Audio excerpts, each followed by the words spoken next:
जो मानसिक कांड हुआ था उसके अंदर धर्मेंद्र प्रधान जी तो मुख्य किरदार थे। नीट के पेपर में खुलासा हुआ है कि 2025 में भी नीट का पेपर जो था वो लीक था, क्योंकि 2025 में भी इन्हीं लोगों ने पेपर बेचा था और इसका खुलासा हुआ है सर। 24, 25, 26 तीनों बार पेपर लीक हुआ है किसी किसी रूप के अंदर। आज तो खबरें आ भी रही है, पिछली बार हुआ था उसका कई लोगों ने फायदा उठाया। वो लोग इस बार भी पेपर लीक करने में शामिल थे। ये तो सब जानते हैं कि इनका कोई भी कार्य कर लो, इनको कह दीजिए आप, इनके वक्त में कोई घोटाला हो जाए, इनके वक्त में पेपर लीक हो जाए, OMR सीट का एक्सपोज हो जाए, तो ये जो अप्रोच रखते हैं पब्लिक की, तो इनको चिंता ही नहीं है। पर सर बड़ा सवाल ये है कि ये देखिए, ये इनकी गुड गवर्नेंस से कोई मतलब ही नहीं इनको मतलब है खाली हिंदू की बात करेंगे, चुनाव जीत जाएंगे। तो हिंदू की बात करते करते कब तक हिंदू भी इनको सहन करेगा। वो भी समझने लगे है हमें क्या मिल रहा है। हमारे नाम पे आप चुनाव जीतते हो, क्या आप हिंदुओं का भला कर रहे हो। हिंदू लोग तकलीफ नहीं आते क्या, जब महंगाई बढ़ती तब हिंदू भी आता है।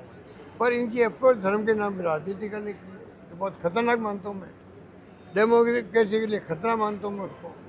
सर लेकिन बड़ा सवाल ये है कि 25 में जब पेपर लीक हुआ और यही लोग थे तो क्यों छोड़ा गया, और अब खुलासा हो रहा है कि 24 में पूरी ये तरीके तो जांच का विषय है। तीनों 24, 25, 26 इनमें अगर हिम्मत है तो उनकी जांच करानी चाहिए, पूरी CBI को केस देना चाहिए। पिछले 24, 25 का भी देना चाहिए जो अब दिया गया है। उससे अपना आप ही मालूम पड़ जाएगा। NTA जो एजेंसी है उसको भंग कर देना चाहिए।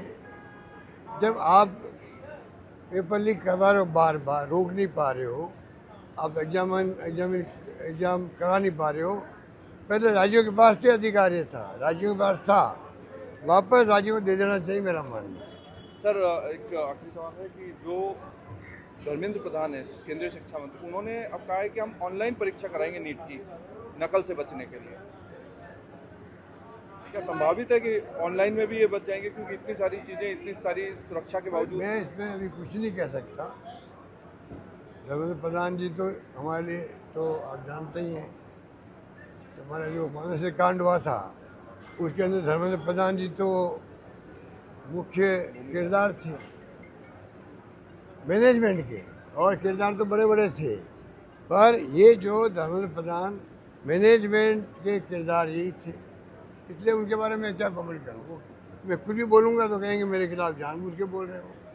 पता नहीं उन्होंने किस रूप में कहा है, क्या वो इम्प्लीमेंट कर पाएंगे, टाइम बताएगा।